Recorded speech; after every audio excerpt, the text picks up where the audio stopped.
Pandya store Prabhu அரசி மேல எந்த ஒரு தப்பு இல்லை, எல்லாத்துக்கும் காரணம் குமார் தான் தெரிஞ்சுட்டு குமாரை வந்து மறுபடியும் ஜெயிலில் வச்சு தண்டனை கொடுக்கணுன்ற மாதிரி முடிவெடுக்கிறாங்க. பாண்டியன் ஒரு நிமிஷம் எல்லாம் நான் பேசணுன்றாங்க.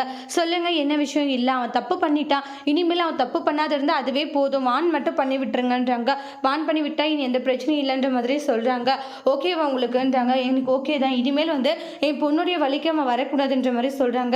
நீங்கள் இவ்வளோ தூரம் சொல்லியிருக்கீங்களா, இனிமேலும் உங்களுடைய பொண்ணுடைய வழிக்கு அவன் வரமாட்டான், நீங்கள் தைரியமாக இருக்கலான்ற மாதிரி சொல்கிறாங்க. அப்போ பார்த்தீங்கன்னா குமார் வந்து ரொம்பவே நன்றி சொல்கிறாங்க.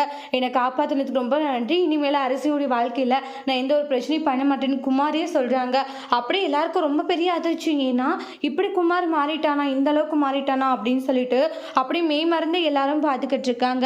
அந்த இடத்துல வந்து வடிவுமே வந்து நன்றி சொல்கிறாங்க. ரொம்பவே நன்றி, என் பையனை வந்து நீங்கள் போட்டு கொடுத்துருவீங்க, என் பையன் நீ வீட்டுக்கு வரமாட்டான்னு நினச்சி ரொம்ப கஷ்டப்பட்டேன், எப்படியோ நீங்கள் இது பண்ணிட்டீங்கன்னு மாறி பார்த்தீங்கன்னா பாண்டியனுக்கு நன்றி சொல்கிறாங்க. அப்போ தான் வந்து நான் கேட்டதுனால நீ இவ்வளோ செஞ்சதுக்கு ரொம்ப நன்றின்னு சொல்லிட்டு அப்போ தான்மே வந்து பாண்டியனுக்கு நன்றி சொல்லிட்டு எல்லாரும் சந்தோஷமாக வீட்டுக்கு போகிறாங்க.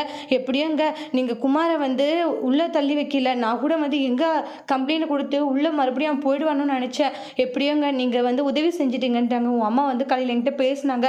என்னது அம்மா பேசினாங்களா? ஆமாம், பேசுனதுனால தான் நான் இவ்வளோ பண்ணேன்னு சொல்லிட்டு எல்லாம் சொல்லவும் ஃபீல் ஆகுறாங்க கோமதி. எப்படியும் அம்மாவுக்காக வெளியே எடுத்தீங்க, சந்தோஷன்றாங்க. அதோட இந்த ப்ரமோ முடிச்சிருக்காங்க. தேங்க்யூ.